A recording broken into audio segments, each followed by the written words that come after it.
Bonjour à tous, je vous propose dans cette petite vidéo de parcourir avec vous un diaporama dans lequel je vais réviser de manière très rapide l'ensemble de notions qui traitent de la culture. Donc vous avez vu que dans le programme des terminales technologiques, nous avons vu avec la culture la double notion d'art et de technique d'un côté, et puis d'autre part la notion d'échange que j'ai couplée avec celle de société, pour essayer de vous donner un point de vue assez global sur cette partie de l'année sur laquelle on a travaillé ces notions-là.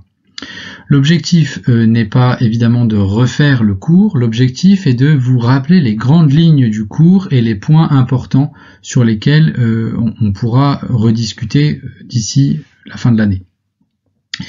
Je précise donc simplement qu'il va y avoir des raccourcis, qu'il va y avoir aussi peut-être des choses qui vont être dites trop rapidement, et donc éventuellement des choses qu'il faudra corriger, mais l'objectif ici est d'aller directement à la synthèse.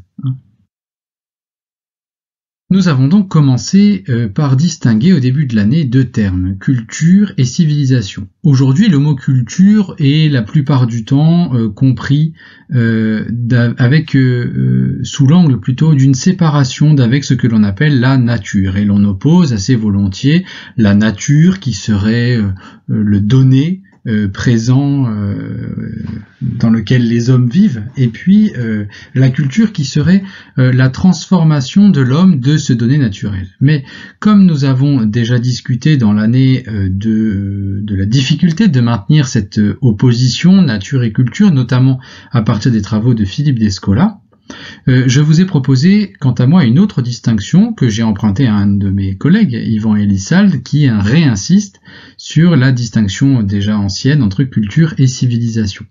Qu'est-ce qu'il s'agit de saisir dans cette distinction ? Bien, lorsque l'on parle de civilisation, on parle d'un ensemble d'activités que les hommes réalisent en vue de satisfaire un certain nombre de besoins nécessaires à leur vie biologique. Par exemple, lorsque l'on parle du travail, lorsque l'on parle des échanges de biens, de l'économie, ou bien même de l'organisation politique, on parle de quelque chose qui est nécessaire pour que les hommes vivent, pour qu'ils puissent même peut-être survivre. À l'inverse, quand on parle de culture, dans ce sens, dans cette distinction-là, on parle d'un ensemble d'activités, des activités que l'homme réalise librement en vertu du fait qu'il est un être libre, et un être donc doté d'une certaine spiritualité, c'est-à-dire d'une capacité à investir des objets qui ne sont pas matériels. Par exemple, l'art, la science ou encore la religion. Pour essayer de comprendre l'importance de cette distinction, il faut peut-être revenir à ce que nous disions au départ lorsque nous imaginions la première organisation sociale. Nous avions donc l'idée d'une société.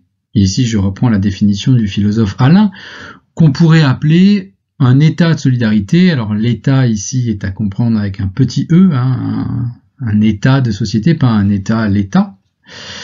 En partie naturel, en partie voulu, avec un groupe de nos semblables. C'est une définition, il y en a d'autres, on en a donné d'autres, mais on pourrait considérer qu'il y a dans un groupe donné, qui forme société, une certaine solidarité.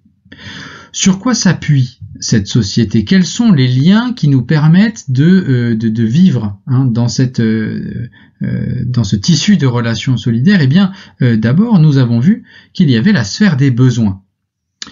C'est-à-dire que les individus, et c'est la fameuse thèse de Platon, que nous avons aussi retrouvée chez Aristote dans un de ses textes, que les individus se réunissent en société pour satisfaire leurs besoins. Il est bien évident que j'ai un certain nombre de besoins et je ne peux pas forcément tous les satisfaire moi-même. J'ai besoin du concours des autres et j'ai besoin d'une certaine relation, éventuellement même d'un certain échange de biens. C'est la raison pour laquelle nous avions évoqué deux situations. Première situation, le partage des biens qui sont produits dans une certaine logique de don et de contre-don que l'on avait travaillé à partir des données de l'anthropologie, de David Graeber notamment, et puis de Marcel Mauss, où il n'y a pas de marché financier, certes, mais même de marché, de place de marché, de marketplace, où on va échanger nos biens, non. Les choses qui sont produites sont partagées par la communauté. Mais évidemment, ce modèle-là n'est pas le seul, et il existe un modèle que nous connaissons beaucoup mieux, qui est le système d'échange, et que nous avons rattaché, si vous vous en souvenez, à cette fameuse peut-être illusion du troc chez Adam Smith, qui nous expliquait que lorsqu'un bien nous intéressait, je pouvais l'échanger contre un autre bien, et lorsque cet échange était tel que je n'arrivais plus très bien à échanger parce que je produis des chaussures et je veux m'acheter une maison, eh bien il faudrait que je fournisse un nombre incalculable de chaussures, ce qui n'a aucun intérêt dans un troc, arriverait, c'était la thèse d'Aristote aussi, l'invention de la monnaie qui nous permet donc de rendre comparable, commensurable, c'est le terme technique, des biens que je vais donc pouvoir évaluer. Et nous disions donc que cet échange de biens nécessitait également une certaine production organisée dans une société par la distribution du travail. On avait donc dit du travail qu'il était l'activité de transformation de la matière ou bien un service associé à cette transformation au moyen de techniques. Et c'est la raison pour laquelle il nous faut maintenant envisager ce qu'est la technique. Alors, ce qui m'intéresse ici, et ce que j'avais un tout petit peu développé dans le cours, mais pas tellement, c'est de montrer que la technique, ou les techniques, n'est ou ne sont pas aussi neutres que ce que l'on pense. Essayons de nous expliquer un petit peu lorsque l'on parle de la technique comme d'un moyen. La technique, on l'a définie, ça c'est important que vous ayez cette définition déjà, est un savoir-faire. Et dans savoir-faire, il y a bien la double entrée. C'est un savoir, il y a une partie théorique dans une technique, et vous le savez très bien, on ne s'improvise pas boulanger, on apprend un certain nombre de choses sur ce qui touche directement à la matière que l'on travaille. Bien.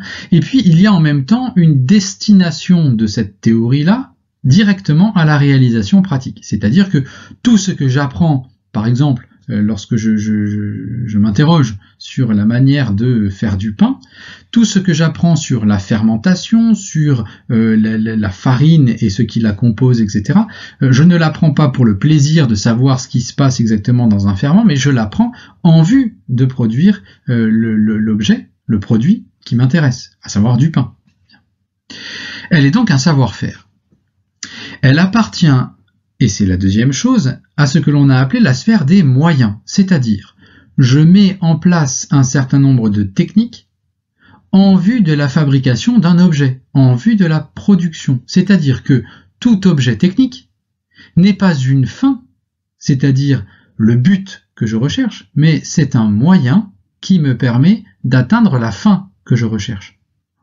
La fin étant ce qui arrive au terme de l'utilisation des moyens. Si l'on comprend ceci, on comprend un peu mieux pourquoi la technique a d'emblée une portée morale. Plus exactement, elle a une portée utilitaire. La technique est donc, et c'est une définition un peu plus précise, la manière pratico-utilitaire, c'est-à-dire la manière dont l'homme se sert d'un certain nombre de moyens en vue d'une certaine utilité. Donc, la technique est cette manière pratico-utilitaire qu'a l'homme de se rapporter au monde. Il analyse, il transforme et il agit sur la matière en vue de son utilité. En ce sens, la technique n'est pas neutre, elle est directement utilitaire.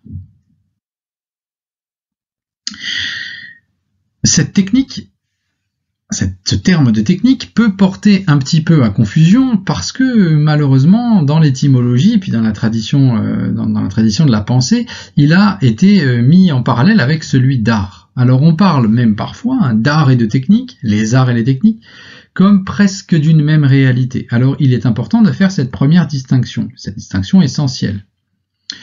L'art, dans son sens premier et dans son sens étymologique, en grec c'est techné, vous voyez que art, techné et technique, il y a bien quelque chose qui les relie. Ce premier sens est le même que celui de technique, c'est-à-dire que l'art est une fabrication.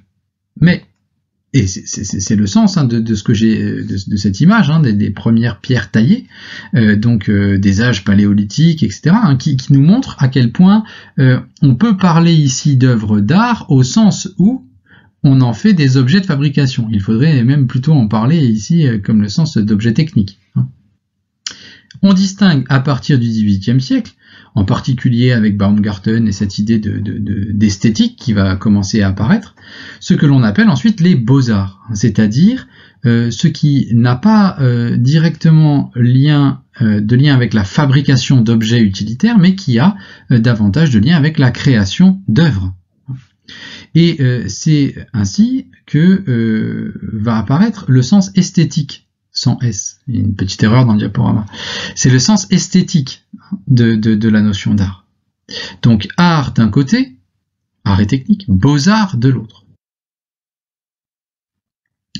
Prenons ici un peu d'aide auprès d'Hannah Arendt.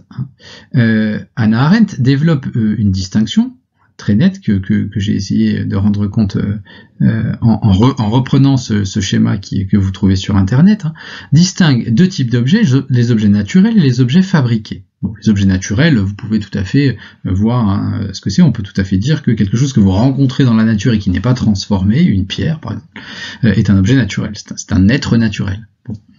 Il y a des objets qui sont fabriqués. Le silex que nous évoquions à l'instant, là, est un objet sur lequel je vais intervenir. Bien, je vais pratiquer des transformations de cet objet. Et je peux donc dire que je vais fabriquer un certain type d'objet. Dans ces objets fabriqués, elle distingue les objets qui sont permanents et les objets qui ne sont pas permanents. Dans les objets non permanents, vous avez essentiellement les produits de consommation. Bon, les produits de l'action, on en a déjà parlé un peu quand on a expliqué le texte, c'est par exemple les paroles que nous pouvons prononcer sont des paroles éphémères, qui ne durent pas. Bon, c'est pas ça l'objet ici de la discussion. L'objet de la discussion, c'est les objets fabriqués non permanents sont essentiellement des non permanents parce qu'ils sont destinés à être consommés, à être utilisés et donc à disparaître. À l'inverse, dans les objets permanents, on peut distinguer des objets d'usage. Prenons l'exemple d'un mobilier. Vous pouvez acheter une table et la garder pendant des générations, qui sont certes toujours utiles, mais qui ont un caractère plus durable que la simple pomme que vous allez tout de suite consommer et donc faire disparaître. Ils sont donc utiles et durables. Il existe une autre catégorie d'objets, durables, mais inutiles, les œuvres d'art. Et c'est comme ceci qu'elle opère une distinction entre les objets fabriqués non permanents, produits de consommation, les objets fabriqués permanents, mais qui sont destinés à l'usage, qui ont donc une utilité, et les objets permanents qui n'ont pas d'utilité, et qui, à ce titre-là, se voient investis d'une durée beaucoup plus longue. Il s'agit donc de se demander, après avoir vu la distinction entre ces différents objets, ce que l'on appelle une expérience esthétique. Une expérience esthétique est tout d'abord une expérience sensible. C'est le premier point. L'art, toute œuvre d'art, commence donc par toucher nos sens. Vous écoutez une musique, vous voyez de la peinture. Il y a donc ici présence sensible. Mais de ce contact que l'on a avec l'œuvre sensible, peut naître en tout cas une première impression. Je vais donc pouvoir dire si ce que j'écoute ou si ce que je vois est pour moi agréable ou désagréable. J'éprouve un certain plaisir, un plaisir sensible. Bon, ça me plaît. Telle chose me plaît. On a bien dit que cette expérience-là est une expérience particulière. Je ne peux pas dire ça me plaît, donc ça te plaît aussi. Je dois simplement pouvoir dire ça me plaît, j'éprouve du plaisir lorsque je vois ceci, lorsque j'entends cela. Je ne suis toujours pas dans une expérience esthétique au sens artistique. Qu'est-ce qui me manque? Eh bien, il me manque ceci, et ce point est très important, que je puisse reconnaître dans l'expérience sensible qui m'est donnée, écouter de la musique, voir ce tableau, etc., entendre ce poème ou même le lire. Il me manque dans l'expérience de l'agréable quelque chose que je pourrais universaliser, c'est-à-dire le jugement que je porte sur cette œuvre comme œuvre belle, c'est-à-dire je touche ce qu'est la beauté. Qu'est-ce que ça veut dire ici? Je dépasse la simple sensibilité, agréable, pas agréable, etc. Ceci, je le dépasse, sans pourtant l'oublier, sans pourtant que je dise, bon, maintenant je fais comme si je n'entendais plus cette musique, ou comme si je ne voyais plus ce tableau. Non, je le vois, je l'entends, mais je dépasse le simple caractère sensible pour atteindre quelque chose qui relève d'un jugement que je porte en disant cette chose est belle, c'est-à-dire que je suis capable de demander à toute personne face à cette œuvre ou entendant cette musique de reconnaître que cette œuvre est belle. Et tout ceci, nous l'avions vu en particulier avec Emmanuel Kant dans la critique de la faculté de juger, particulièrement au paragraphe 7. Une fois qu'on a donc vu cette distinction entre l'objet technique d'un côté avec son utilité et puis l'œuvre d'art qui appelle une expérience esthétique qui dépasse la simple matérialité de l'objet, on peut donc revenir à cette question de l'échange. Nous étions partis sur l'idée très simple qu'en société les objets s'échangeaient, mais qu'est-ce qui peut être échangé? On pourrait répondre dans un premier temps finalement que dans une société tout s'échange. Tout s'échange dans un modèle de société marchande généralisée, cette expression que j'emprunte à un penseur qui s'appelle Macpherson. Dans cette société marchande généralisée, on peut échanger tout type de biens, n'importe quel type de biens, mais y compris même l'œuvre d'art. Il y a un marché de l'art. Mais aussi, ce que l'on échange, c'est le travail, c'est notre temps de travail, notre force de travail. C'est ce que réalise le salariat. Lorsque vous êtes employé par un employeur, cet employeur, d'une certaine manière, échange votre force de travail, votre temps de travail, contre de l'argent qui s'appelle tout simplement un salaire. Et on pourrait même dire que dans une société marchande généralisée, n'importe quel service peut s'échanger. Rappelez-vous de ce qu'on évoquait en cours autour de la location d'un temps d'amitié au Japon où je peux être accompagné par quelqu'un que je rémunère, simplement pour m'accompagner, faire les courses, etc. On pourrait peut-être essayer de nuancer ce propos en disant, bon, en réalité, tout ce qui peut avoir un prix s'échange en société. On pourrait donc dire que, puisque tout échange suppose une prise en compte de la valeur des objets, il doit pouvoir exister des objets qui ont une valeur monétaire, mais d'autres qui peut-être n'en ont pas. Il y en a pour lesquels nous sommes sûrs qu'ils n'en ont pas. Par exemple, en tout cas, pour nous en France, nous ne faisons heureusement pas cette expérience, et je l'espère que nous ne la ferons jamais, de pouvoir échanger contre de l'argent nos organes. Bien. Malheureusement, il existe un trafic d'organes, mais chez nous, c'est impossible. On ne peut pas vendre n'importe quoi. Par exemple, mon rein, mon foie. Je ne peux pas le vendre. De la même manière, on pourrait s'interroger, et on s'est interrogé en cours sur le statut de l'œuvre d'art. Est-ce qu'il est légitime de dire qu'une œuvre d'art est un objet qui peut être vendu? Est-ce que, en vendant l'œuvre d'art, je n'en fais pas un objet destiné à la consommation ou destiné à l'usage, c'est-à-dire, en reprenant les catégories d'Hannah Arendt, un objet qui perd sa qualification, justement, d'œuvre d'art? On peut donc s'interroger sur les objets qui ont un prix ou qui n'en ont pas. Une chose est sûre, en tout cas, c'est que rien de ce qui a une dignité ne peut être échangé. La dignité, pour Kant, se définit justement par cette absence de possibilité de rendre par la monnaie, de rendre par une quantité d'argent possible le prix. Le prix est donc l'échange. Qu'est-ce que cela veut dire? Cela veut dire que ce qui a une dignité n'est absolument pas un moyen, mais est une fin. C'est ce qui est une fin en soi qui a une dignité. Et c'est la raison pour laquelle on pourrait dire deux choses. Premièrement, s'il y a une dignité de l'œuvre d'art, peut-être qu'elle implique le fait qu'elle ne puisse pas être vendue, mais qui implique avec certitude le fait que l'homme, qui lui a une dignité, et c'est certain, ne peut absolument pas être vendu. Et vous retrouvez là un des arguments fondamentaux contre toute forme d'esclavage, et peut-être contre une forme d'exploitation quelle qu'elle soit, pas nécessaire. Il reste donc à se demander maintenant quelle est la place de ce modèle social sur lequel nous voulions revenir, et sur lequel j'aimerais dire un mot pour terminer ce dernier point. Nous avions donné une première approche de la société, une première organisation sociale, en voici une deuxième.